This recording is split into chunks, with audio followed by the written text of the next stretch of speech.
Beginning many thousands of years ago, dark-skinned Stone Age peoples from Asia began exploring the vast Pacific Ocean.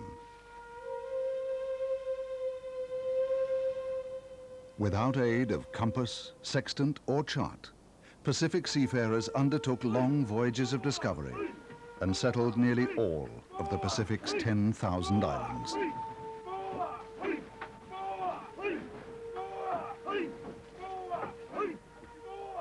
With imagination and ingenuity, these people adapted to their newly discovered lands and thereby gave the world the rich ocean of culture, which is the Pacific.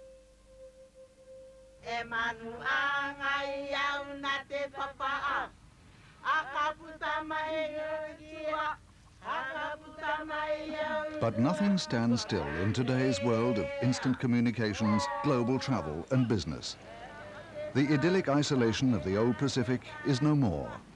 From all sides, the Pacific is experiencing the impact of foreign cultures, value systems and technologies. But, as always, the Pacific responds in its own unique way. The Festival of Pacific Arts was born out of the desire of Pacific Islands leaders in the 1960s to prevent any further erosion of Pacific cultures. The aim of the festival is to be a catalyst to draw international attention to the rich and diverse cultural heritage of the Pacific. Oh, okay then, I've got 3 here. This one in front of... Oh, we're getting quite a few, that's good. From small beginnings, the festival has grown into an event of huge regional importance. The 6th and largest festival, Te Mare Nui, has now come to Rarotonga in the Cook Islands, the smallest country ever to host the festival.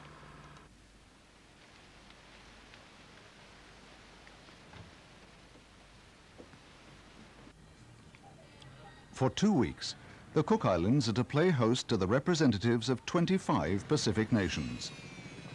The day before the festival is due to open sees the arrival of a special guest, His Royal Highness Prince Edward. The children of the Cook Islands have arranged a special welcome for him and make spelling out his name part of their own special greeting.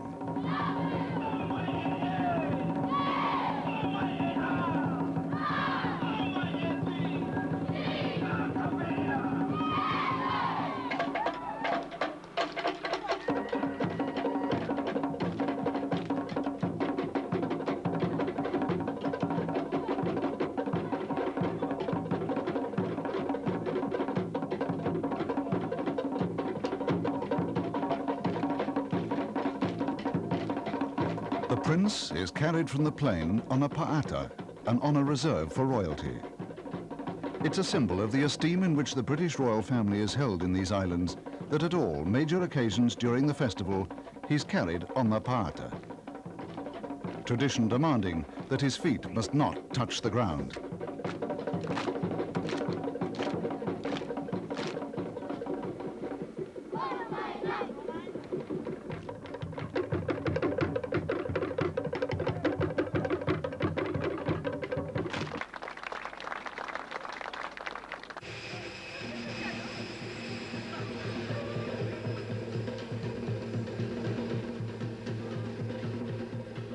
Perhaps the warmest welcome is reserved for the arrival of the participants. The festival will bring together over 2,000 artists, performers, craftsmen and craftswomen. Another 3,000 guests will come to Rarotonga to simply enjoy the sights and sounds of the festival and the island.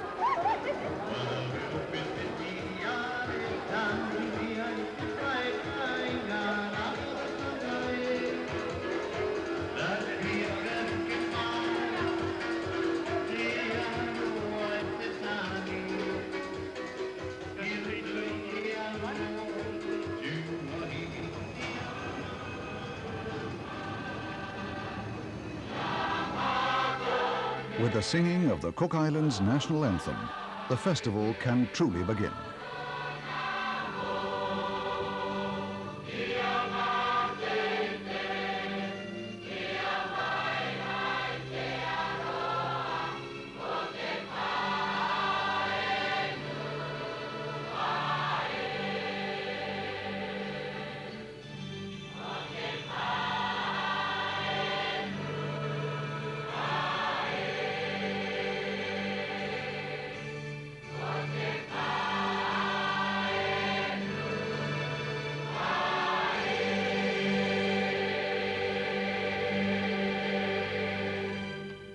As the participating nations file into Tereora National Stadium, Pacific pride is once again on show for everyone to see.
For the Cook Islands Prime Minister, Sir Geoffrey Henry, the festival is a project close to his heart. We are here for our forefathers. We are here for our children of today, and tomorrow, and tomorrow, and tomorrow.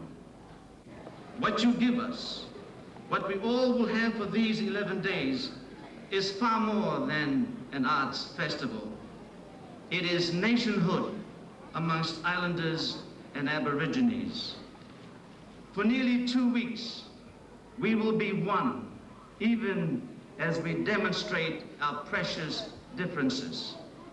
Therein, to me, is the vision and the power of this moment. Now let it begin. Let the boatsman's skills, the craftsman's deft cuts, the drummer's beats, and above all, pulsating dancing be symbolic of a lifestyle that will remain vibrant forever. The fire, the lights, the beginning of civilization. Salia!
8-year-old Talita Tematua from Tahiti displays the skills which won her a national dancing title.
The crowd hopes the traditional rain dance of the Torres Strait Islanders will not succeed.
A group of Aboriginal women who until now have never seen the ocean, perform a sacred song and dance which predates the settlement of the Cook Islands by many thousands of years.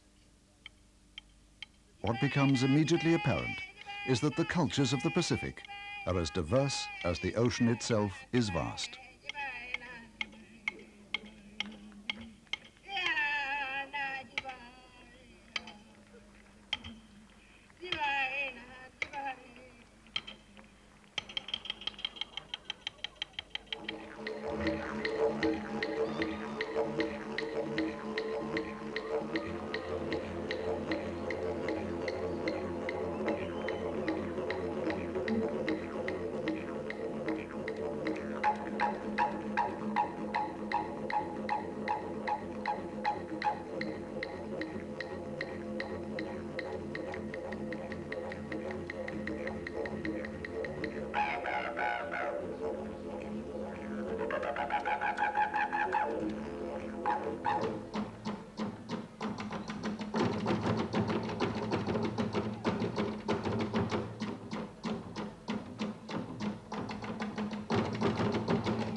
As part of the opening ceremony, Cook Island schoolchildren and other performers enact a pageant telling of the journey that was made by their ancestors leaving their ancient homeland of Hawaii and the discovery of the Cook Islands.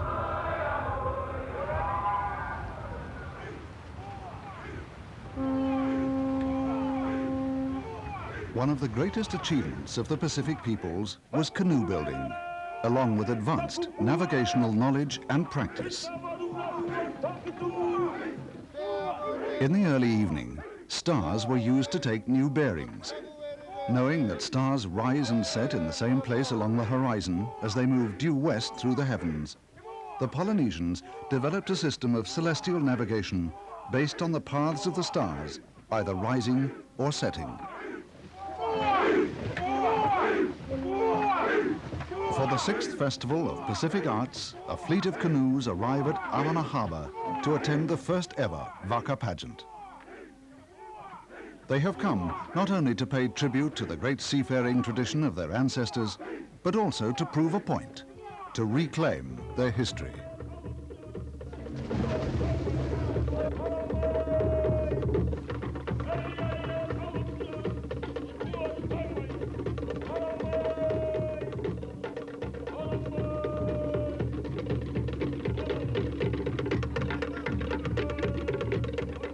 To get here, the Wakas have used the traditional navigational techniques of their forefathers, using the stars, ocean currents and marine life to safely guide them to their destination. The ancient skill of natural navigation has been reawakened. The travelers have brought gifts, a token of aroa, peace and affection. Each Waka has also brought a sacred stone from their homeland. With these, they make a memorial. It's a symbol of rediscovery and of unity.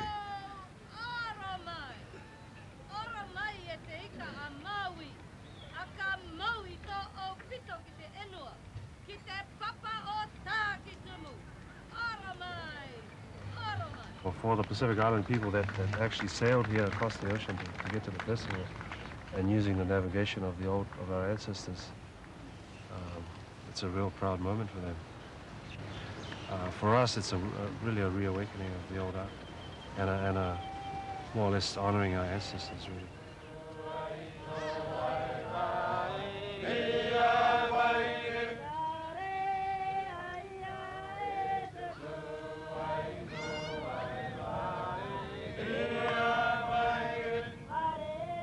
For the New Zealand Maori, the Waka pageant holds a special significance. They've traveled back along the same route their forefathers took 700 years ago, when they left this very harbor in search of Aotearoa.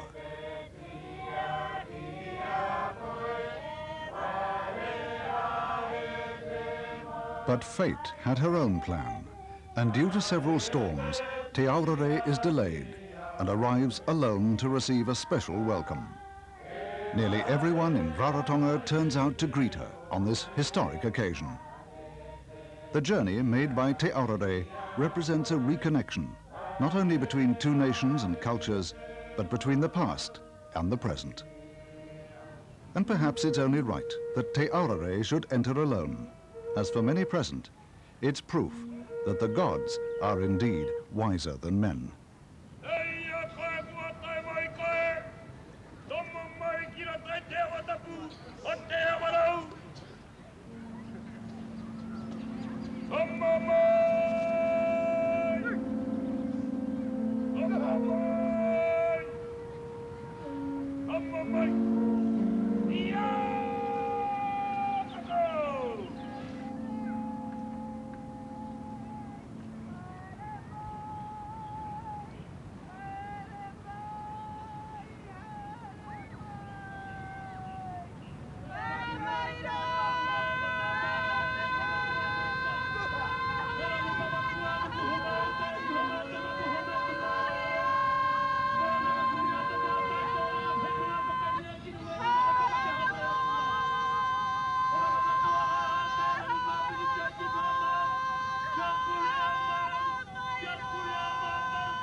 as you saw yesterday and the day before, it just brings the whole community, all the families, all the different cultures within the Pacific together.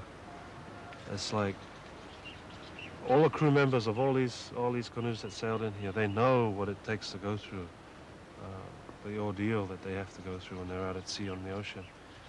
They don't have covers. What covers they do have is very minimal. There's a lot of stress on the mind and the body, and it somehow pulls everyone together to work as a team, because if you don't have that unison, you're not going to make the journey. And so even though some of us have not met each other before, it's like we do know each other. There's that bond.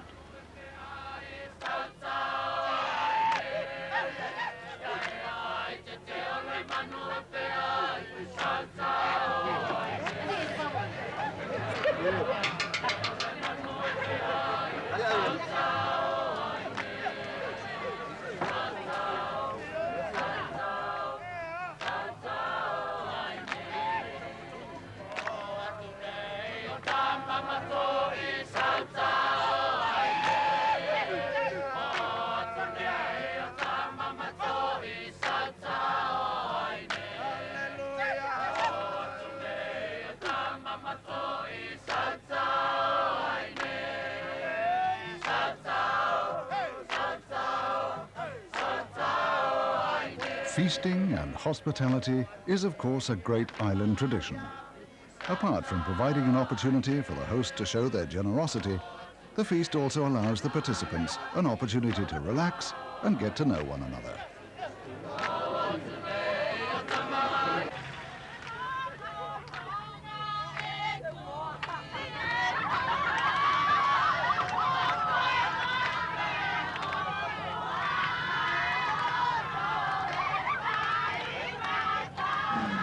The festival goes on by day and night. The main venue for nighttime performances is the newly built cultural centre, Te Puna Korero.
This Kanak performance relates the legend of the Maiden of the Mist and tells of two brothers who battle the spirit world in order to gain the affection of this mysterious maiden.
becomes a chance for performers and spectators alike to take in the atmosphere and to view other attractions happening throughout the island.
Artists are the most incredible people, that they are the ones that can make things better for everyone.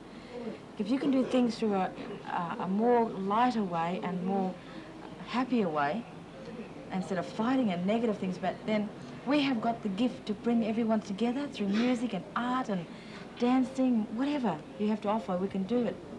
Through the arts we have changed a lot of things back at home, you know, and it's very, very powerful. The arts is very powerful. If you want to get a message across, it's the strongest way I can see, through the arts.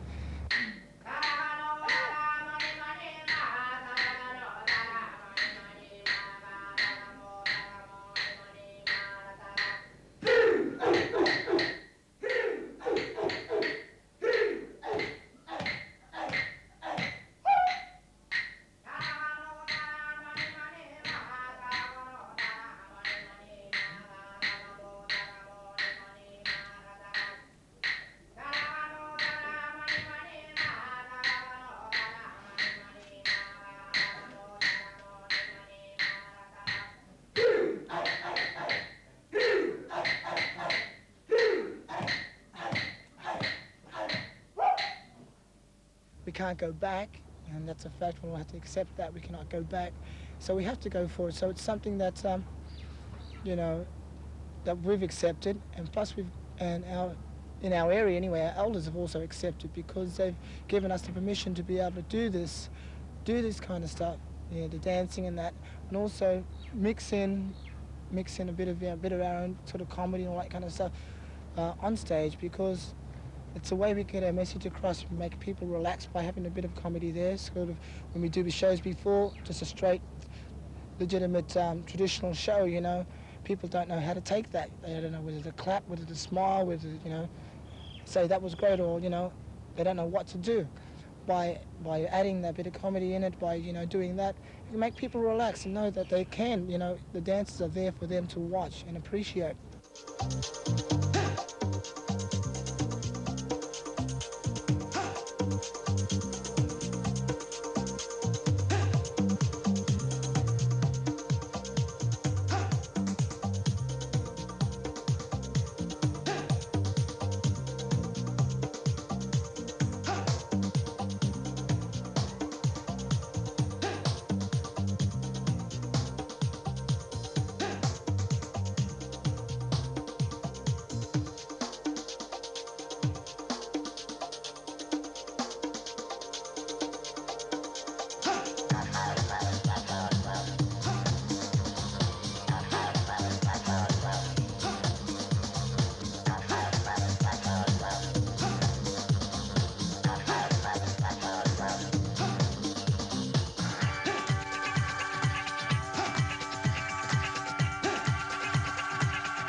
Traditional art and music, of course, exists and flourishes outside of the festival. In fact, they remain a part of everyday island life. The sound of the Pacific is the sound of the old mixing with the new. It can be heard in the choirs of all the Cook Islands churches.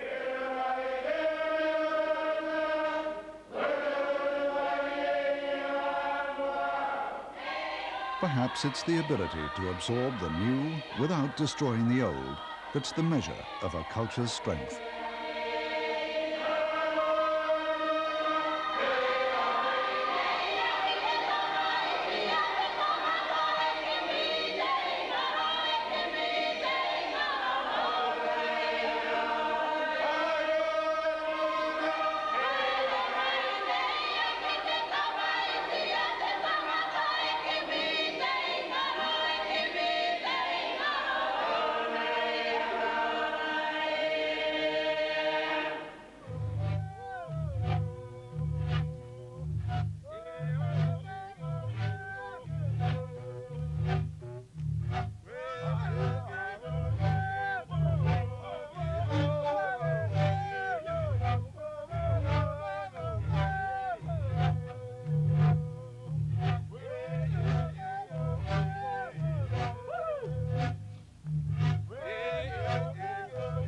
All of the cultures have something exciting to offer.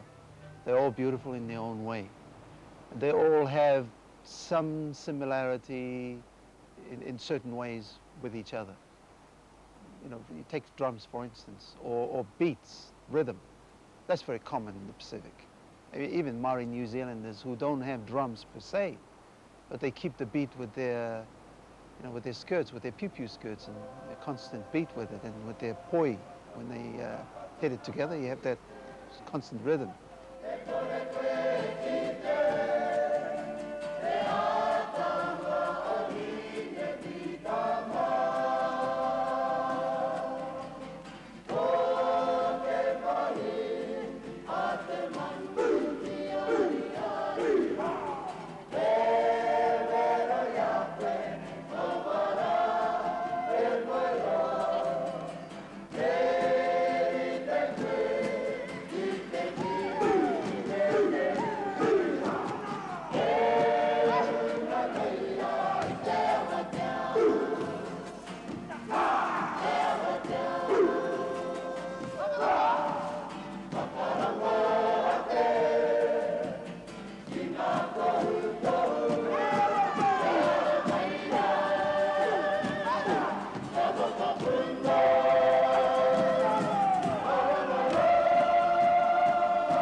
what's happened now, in perhaps I suppose the same as the past festivals, is that for my people, they start to be proud of being a Cook Islander, a Pacific Islander.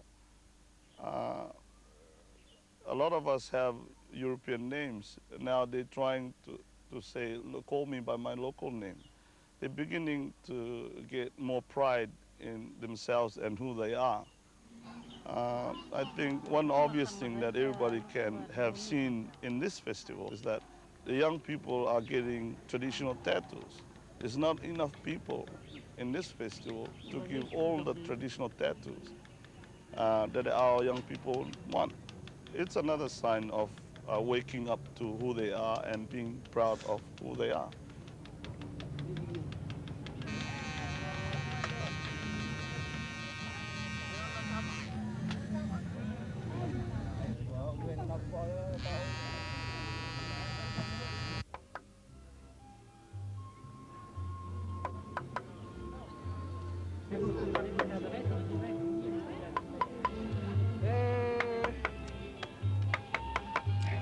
The festival is not just about the performing arts. Other aspects of Pacific culture are also on display. Many of the traditional art forms have been under serious threat of extinction, perhaps more so on some islands than others. But the proactive response of Pacific peoples over the past decades has seen a steady rise of interest in these ancient arts. Knowledge is once again being passed from the older generation to the younger.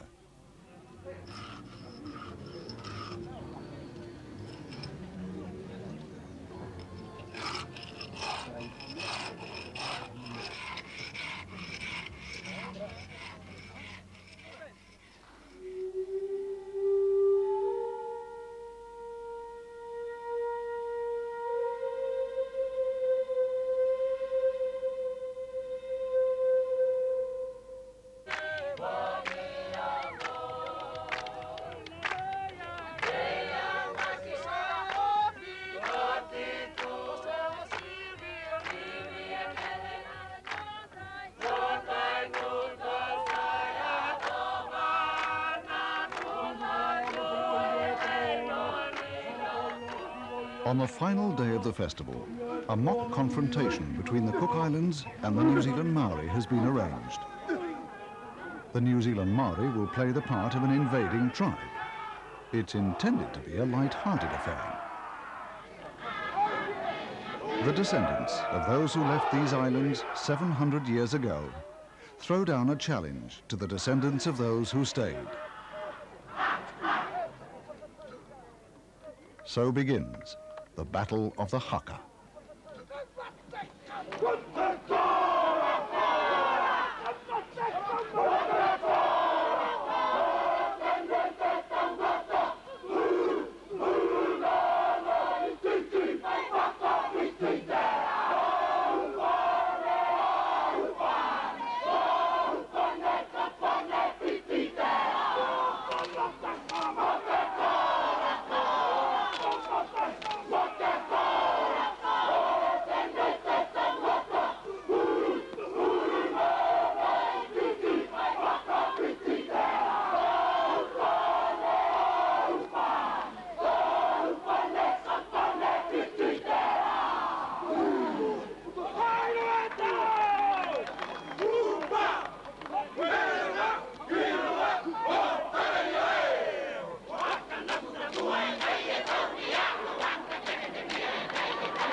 The result, peace with the hongi, ending the formality of the ceremonial welcome.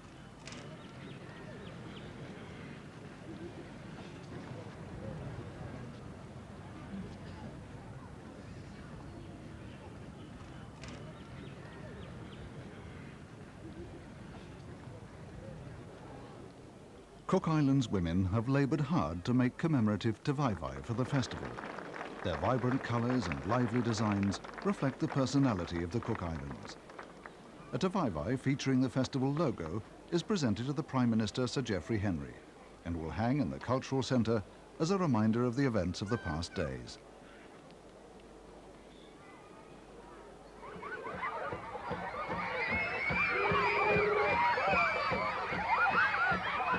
The Festival of Pacific Arts is a family gathering of the greatest kind.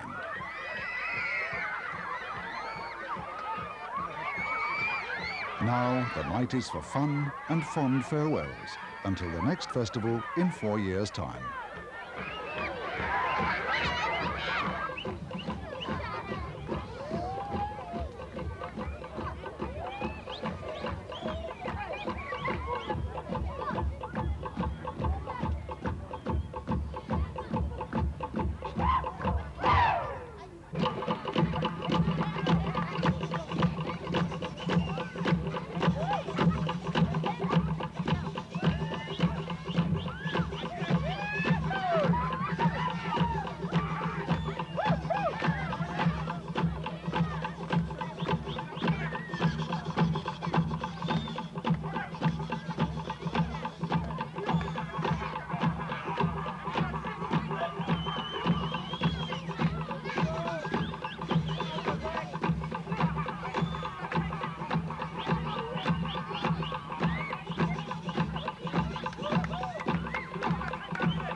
The story of the Pacific is one of ingenuity, courage, and great seafaring skills.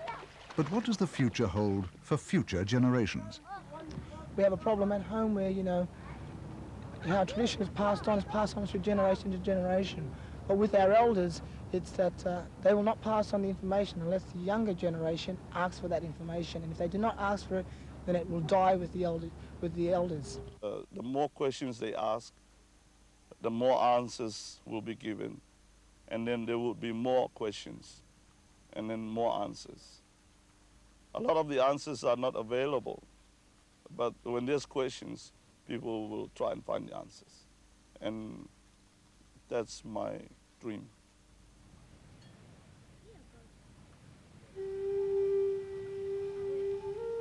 If these children can hold on to their cultural heritage, they will have a strong canoe to navigate the seas of change that lie ahead. Kia manuia. May the Pacific cultures live on forever.